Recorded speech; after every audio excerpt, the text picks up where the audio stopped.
नमस्कार दोस्तों, स्वागत है आपका एक बार फिर से आपके अपने YouTube चैनल कंपटीशन प्रिपरेशन पे। दोस्तों, इस वीडियो में हम बात करने वाले हैं आरआरबी एनटीपीसी के लिए रेशियो एंड प्रोपोर्शन यानी कि अनुपात और समानुपात के प्रश्नों की। मैंने सोचा है कि आरआरबी एनटीपीसी के लिए मैं ऐसा करूंगा कि 25-25 या 30-30 क्वेश्चंस एक एक चैप्टर से करवा दूंगा, हर टॉपिक से 30-30 35-35 क्वेश्चंस, ताकि आपका जैसे आप कहीं ना कहीं कोर्स लिए ही होंगे, उनसे पढ़ ही रहे होंगे, तो इससे आपकी प्रैक्टिस भी हो जाएगी और जो कॉन्सेप्ट आपको नहीं आते वो कॉन्सेप्ट भी सीख लेंगे और इससे क्या होगा, क्विक रिवीजन भी हो जाएगा। तो डेली मैं कोशिश करूंगा कि एक वीडियो आपको 10 से 15 क्वेश्चन की प्रोवाइड करूं। बहुत लंबी वीडियो नहीं रखूंगा वरना आप उब जाएं। तो 10 से 15 क्वेश्चन रखेंगे और जब एग्जाम पास आ जाएगा यानी कि दिसंबर में, तो 15 दिन में आपको 30-30 क्वेश्चन का सेट मिक्स करके प्रोवाइड कर दूंगा, ताकि आपका रिवीजन भी हो जाए और टेस्ट नुमा आप दे भी सकें और स्कोर भी जान सकें। तो चलिए स्टार्ट करते हैं। अगर आप चैनल पर नए हैं तो चैनल को सब्सक्राइब कर लीजिएगा और वीडियो को लाइक कर दीजिएगा और शेयर भी कर दीजिएगा, ताकि ज़्यादा से ज़्यादा लोगों तक ये वीडियो पहुँच पाए। तो चलिए पहले क्वेश्चन पे आते हैं। एक चीज़ और बताना चाहूँगा कि अगर आपको इसका पीडीएफ चाहिए तो मतलब पीडीएफ तो चाहिए ही होगा आपको, उसके लिए टेलीग्राम चैनल की लिंक डिस्क्रिप्शन में दी गई है, वहाँ से जाके डाउनलोड कर लीजिएगा, ज्वाइन कर लीजिएगा, फिर वहाँ से डाउनलोड कर लीजिएगा।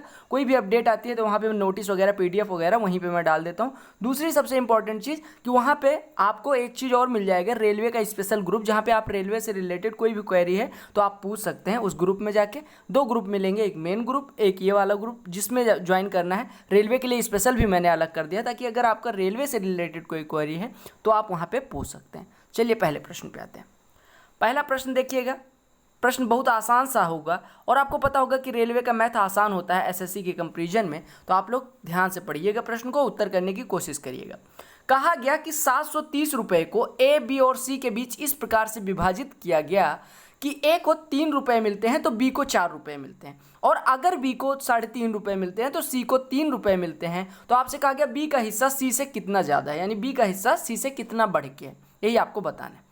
अनुपात और समानुपात के प्रश्नों में ऐसे प्रश्न सामान्यतः आपको मिल ही जाएंगे। आपसे कहा गया कि अगर ए को 3 मिलता है तो बी को 4 मिलता है, यानी इसका कहने का मतलब हो गया कि ए अनुपात बी आपको दिया गया 3:4, 3:4।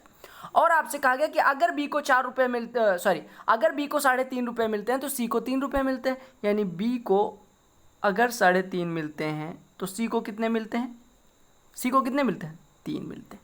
समझ रहे हो? अब यहाँ पे एक काम करिएगा, पहले 2 से ऊपर नीचे गुणा कर दीजिए, यानी कि बी को अगर 7 मिलते हैं तो सी को 6 मिलते हैं। यानी आपको पता चल गया ए और बी का अनुपात 3:4 है, बी और सी का अनुपात 7:6 है। तो अब अगर मैं मिक्स अनुपात की बात करूँ कि ए, बी और सी का मिक्स अनुपात क्या होगा, तो आप कहेंगे ए लिखो, बी लिखो और सी लिखो, और सबके नीचे ए और बी का अनुपात कितना है, ए और बी का अनुपात है 3:4 और बी और सी का अनुपात कितना है 7:6। तो यहाँ पे आपको दिख रहा होगा खाली जगह है, यहाँ पे खाली जगह। तो आप क्या काम करेंगे, आपको पता होगा कि अगर आपके घर के सामने खाली ज़मीन होती है तो आप उस पर कब्जा कर लेते हैं। इसी प्रकार 4 के घर के आगे है तो 4 कब्जा कर लेगा, और यहाँ पे 7 के आगे है तो 7 कब्जा कर लेगा। अब गुणा कर दीजिए, तो 3 सत्ते 21, 4 सत्ते 28 और 6 चौको 24, यानी ए बी सी का अनुपात आ गया 21, 28 और 24।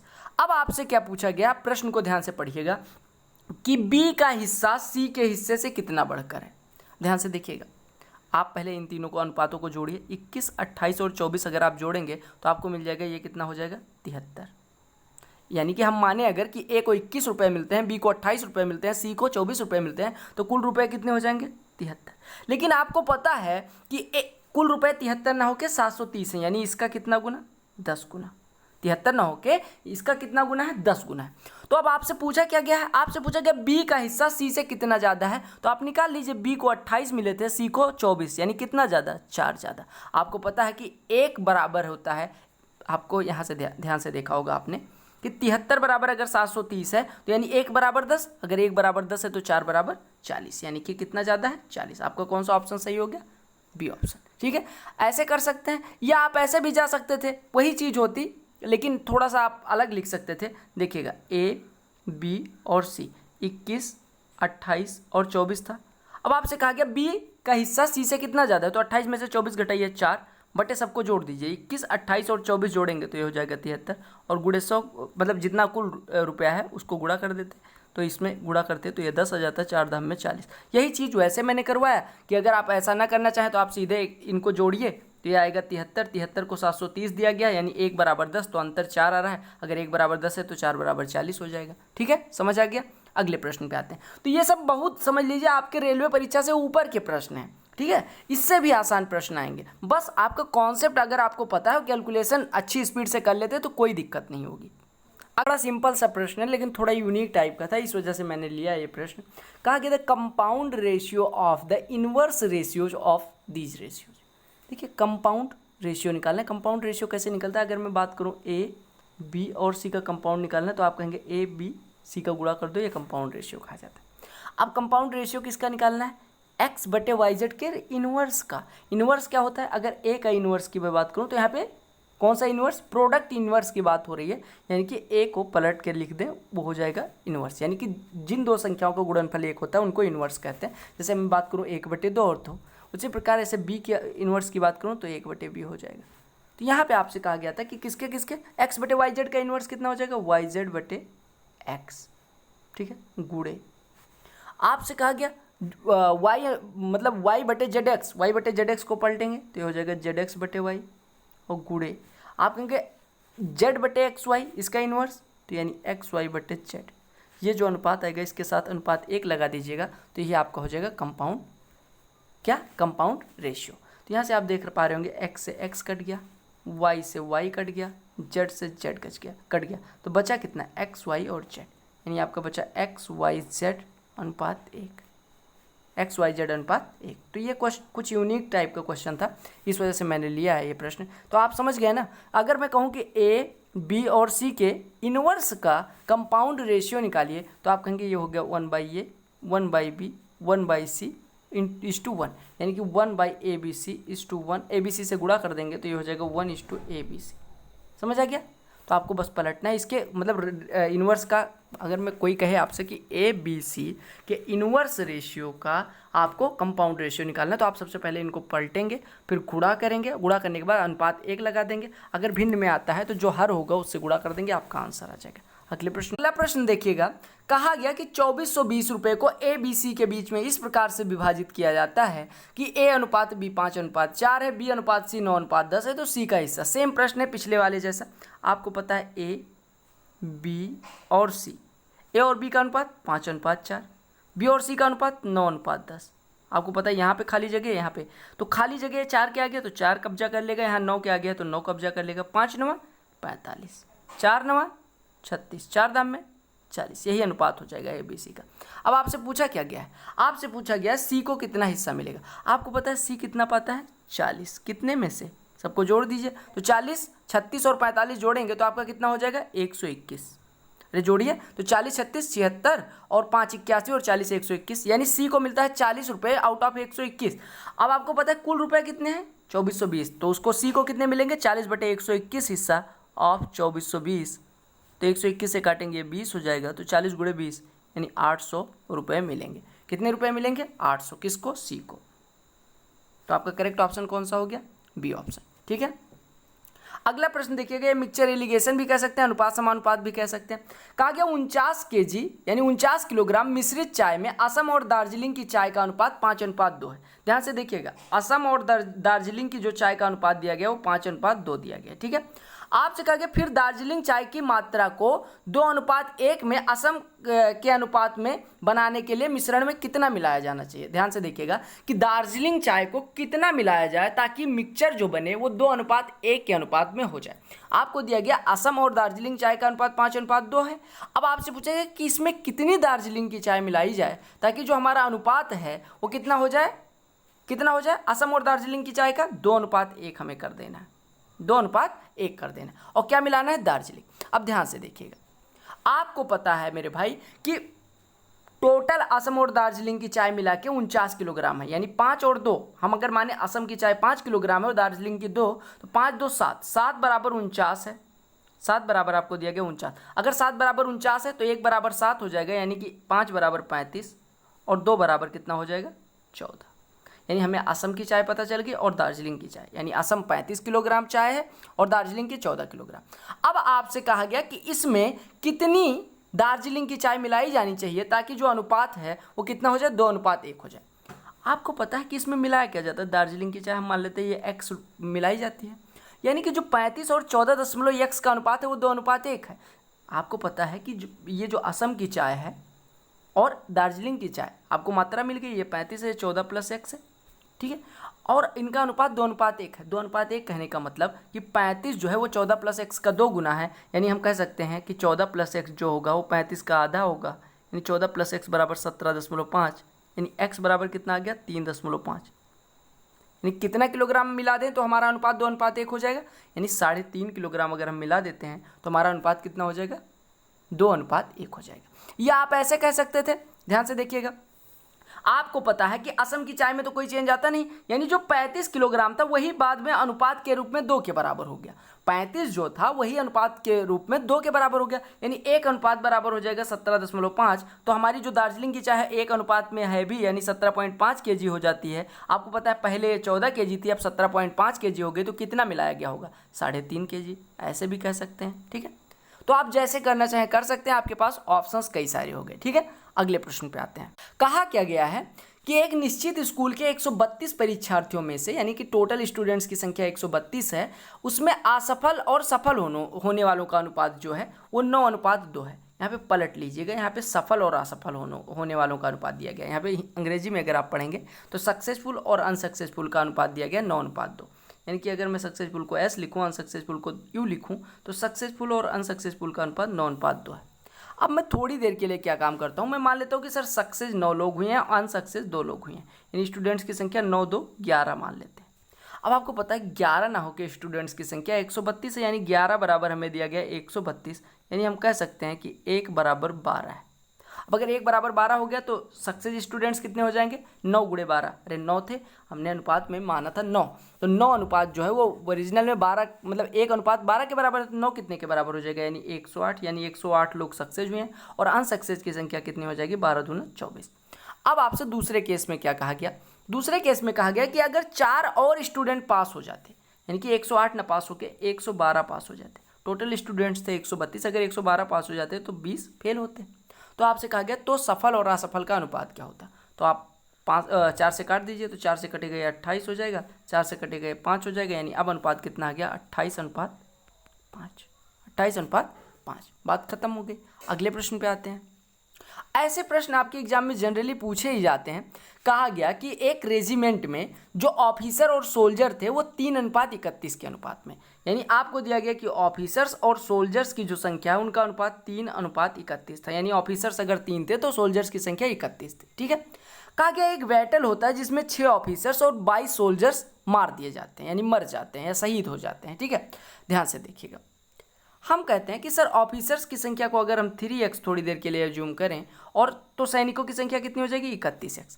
अब आपसे कहा गया कि क्या होता है कि एक लड़ाई में 6 अधिकारी मार दिए जाते हैं, यानी कि अब अधिकारियों की संख्या बची 3x - 6, और 22 सैनिक मारे गए, यानी अब सैनिकों की संख्या बची 31x - 22। तो कहा गया अब अनुपात जो है वो 1:13 हो गया।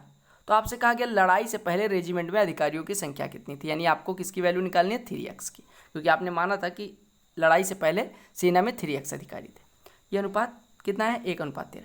अब आपको क्या करना है, इसमें लगाइए ब्रैकेट, इधर भी ब्रैकेट लगाइए, 13 का इधर गुणा 1 का इधर गुणा, तो 13 से गुणा करेंगे तो 39x - 78, ये बराबर हो जाएगा 31x - 22, यानी आपका 8x बराबर हो गया कितना हो जाएगा 56, यानी x बराबर हो गया 7। अब अगर x बराबर 7 हो गया तो अधिकारियों की संख्या पहले कितनी थी 3x, यानी 3 × 7 = 21, यानी आपका आंसर कितना हो गया 21। तो कौन सा ऑप्शन सही हो गया सी। अब कुछ लोग कहेंगे कि सर एक्स वाली मेथड लंबी नहीं है, बिल्कुल लंबी नहीं है, ऐसे आप कर लीजिएगा ऑफिसर सोल्जर, आपको पता है कि 3x में से कितने मर गए, 3x में से 6 मर गए, यानी कि 6 मर गए, शहीद वैसे बोला जाता है, और 31x में से 22 मर गए, और आपको पता है कि इनका अनुपात कितना है 13:1, 1:13, यानी इसका 13 गुना बराबर इसके है। तो आप कहेंगे 13 × 3 = 39 में से 31, यानी 8x बराबर 13 × 6 = 78 में से 22 घटेगा, यानी 56, यानी x बराबर 7, x बराबर 7, तो 3x बराबर 21, आपका आंसर आ गया।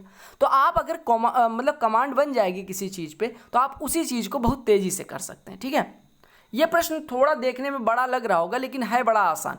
कहा गया कि 3 कंटेनरों का अनुपात 3:4:5 है, यानी कि उनकी कैपेसिटी जो है, यानी उनका जो क्षमता है वो 3:4:5 के अनुपात में। कहा गया कि वे दूध और पानी के मिश्रण से भरे हुए हैं, यानी उनमें मिक्सचर जो है मिल्क और वाटर के रूप में मिक्सचर भरा हुआ है।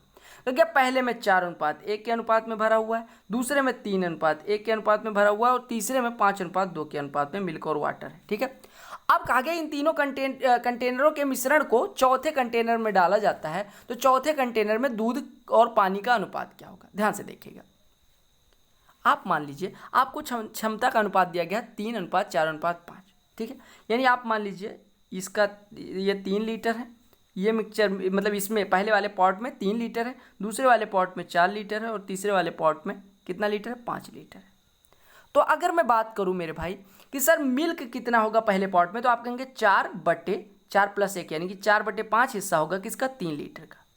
प्लस अगर मैं ऐसे बात करूं कि जो ये आपका दूसरे पॉट में 3/4 हिस्सा हो जाएगा 4 का, और ऐसे तीसरे पॉट में अगर मैं बात करूं तो 5/7 हिस्सा हो जाएगा 5 का बटे, ये हो गया दूध। और पानी कितना है, आप कहेंगे पानी देखो अब 4/5 तो इसमें दूध हो गया है, यानी 1/5 हिस्सा आप 3 क्या बचेगा, वाटर बचेगा। ऐसे दूसरे में 3/4 हिस्सा तो आपका दूध हो गया है, यानी 1/4 हिस्सा पानी हो जाएगा।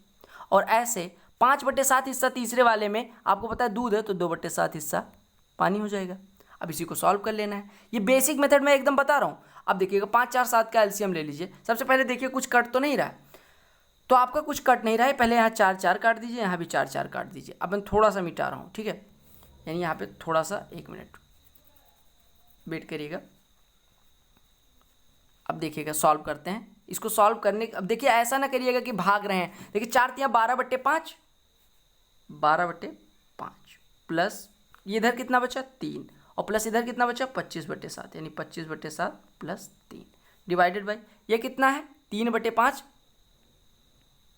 धन, ये कितना है 10/7 धन 1। अब इसी को सॉल्व कर लेना है, तो 35 से गुणा कर दीजिए सीधे सीधे, बस बात खत्म हो जाएगी। 35 से गुणा करिए, इसको मिटा दे रहा हूँ। 35 से गुणा करेंगे तो आपका कितना आएगा, 35 से गुणा करके धड़ा आंसर कमेंट कर दीजिए। चलिए बताइए, तो 35 से अगर आप गुणा करेंगे तो यहाँ पे कितना 7 से गुणा हो जाएगा, क्योंकि 5 कट जाएगा, यानी यहाँ पे बचेगा 84। यहाँ पे 5 से गुणा हो जाएगा, यानी ये बचेगा 125। यहाँ पे 35 से गुणा होगा तो ये 105 हो जाएगा डिवाइडेड बाई। अब 35 से गुणा कर देंगे तो सब खत्म ही हो जाएगा, भिन्न वाला हिस्सा।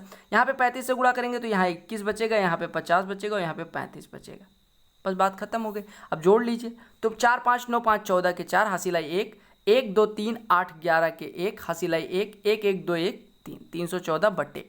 अब आप कहेंगे 21 और 50 71 और 5 76, ये हो गया 106। 2 से काट दीजिए, हो गया 53, ये हो गया 157, यानी आपका अनुपात कितना हो गया 157:53। तो आप कह सकते हैं 157:53 के अनुपात में दूध और पानी है। समझ आ गया।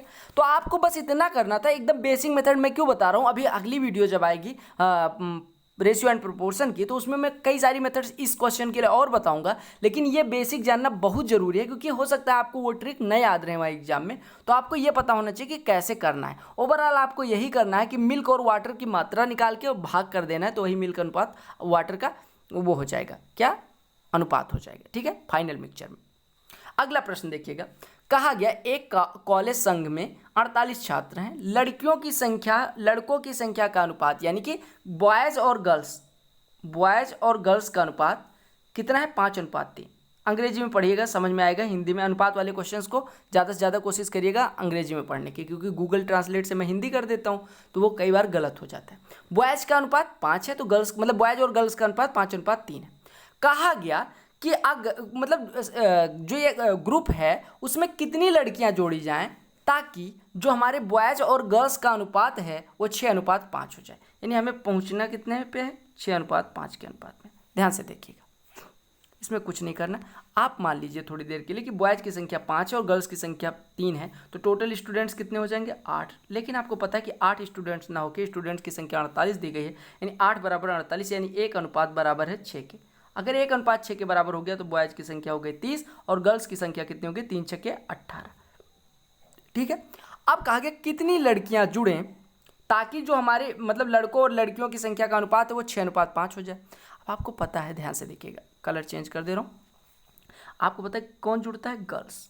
ठीक है, गर्ल्स जुड़ जाती हैं, हम मान लेते हैं एक्स गर्ल्स जुड़ती हैं। आपको पता है कि बॉयज़ की संख्या में तो कोई चेंज होता नहीं, लेकिन हमारी बॉयज़ की संख्या जो 30 थी वो अनुपात में अब 6 के बराबर है।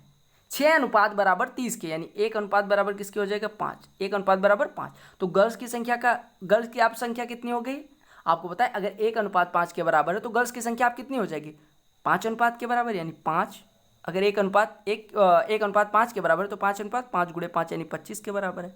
यानी आपने कहा कि सर पहले हमारे पास 18 लड़कियां थीं, अभी 25 लड़कियां हो गई, तो कितनी लोग जुड़ी? यानी 7 लोग जुड़ी हैं, यानी x की वैल्यू 7 हो गई। यानी कितनी लड़कियां जुड़ी हैं? 7 लड़कियां जुड़ी हैं।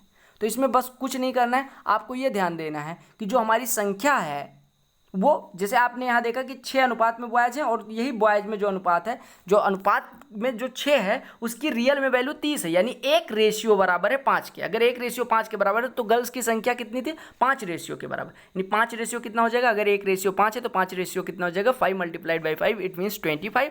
यानी कि गर्ल्स की संख्या अभी 25 हो गई। इनिशियली इट वॉज 18, शुरुआत में 18 थी, अब 25, तो कितनी जोड़ेंगे? 18 + 7 यानी 7 जोड़ेंगे। अगला प्रश्न देखिएगा, कहा गया there are 3 bottles of mixture of syrup and water in the ratio of 2:3, मतलब जिसमें सिरप और वाटर का अनुपात दिया गया। 3 बॉटल्स हैं, उसमें सिरप और वाटर का अनुपात दिया गया 2:3, 3:4 और 7:5।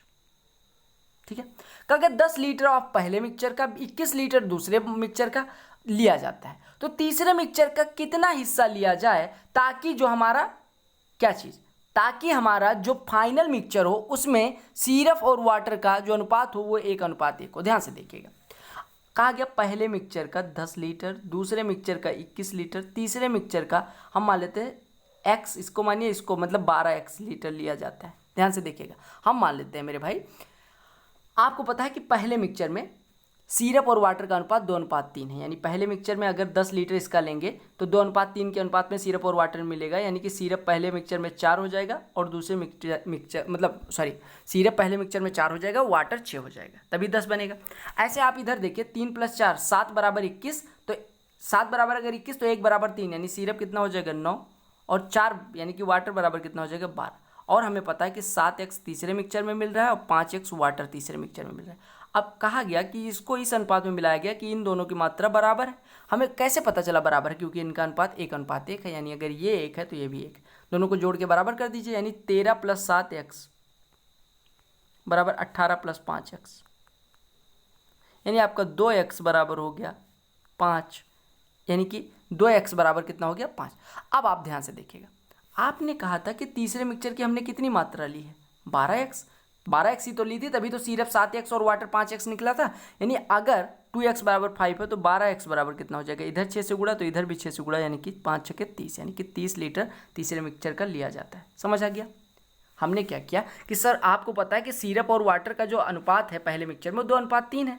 यानी कि अगर सिरप और वाटर को जोड़ें तो अगर मैं मानूं कि सिरप 2 लीटर था, वाटर 3 लीटर था, दोनों मिलके 5 हो रहे हैं, लेकिन वास्तव में 5 जो है वो वास्तव में 10 के बराबर है। यानी 1 बराबर 2 हो गया, तो यहाँ से हमारा सिरप हो गया 2 × 2 यानी 4, और वाटर हो गया 3 दूनी 6। सिमिलरली यहाँ पे 7 बराबर 21 है, यानी 1 बराबर 3, तो 3 बराबर 9, 4 बराबर 12। ऐसे यहाँ पे हमने मान लिया कि 7x और 5x यानी कि 12x लिया गया।